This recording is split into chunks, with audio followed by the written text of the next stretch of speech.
Tas užsispyrimas atėjo turbūt iš visos mano šeimos, iš noro tobulėti ir pasiekti savo tikslų sporte.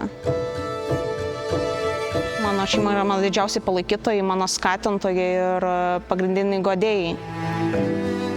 Komanda visada skanduoja, visada palaiko, paguodžia, jeigu nepasiseka ir tai padeda atsistoti po pralaimėjimų.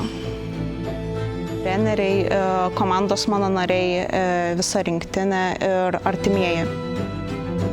Palaikymas, nuoseklus ir nuoširdus darbas su komanda ir kantrybė, taip svarbiausia turbūt kantrybė. Tikrai manau, kad neįmanoma pergalė be trenerio, kadangi jis yra pagrindinis palaikytojas ir seka tavo treniruočio planą ir stengiasi, kad pasiektum tą aukščiausią piką svarbiausiose varžybose. Buvom jau nuo birželio pabaigos po paskutinių varžybų atostogose su Eivydė. Atostogų įkarštėje gavo skambutį iš Parolimpinio komiteto, kad yra kviečiama į Parolimpinės žaidynės atstovauti Lietuvą. Tai labai nustebino, tai čia labai didelis įvykis.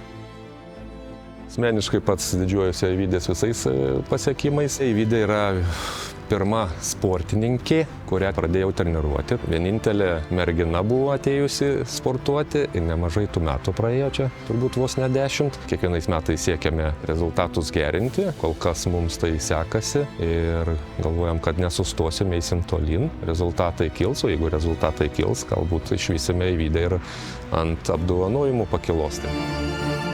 Užsibrėžtą tikslą kantriai siekti ir nepasiduoti, kad ir kiek sunku bebūtų.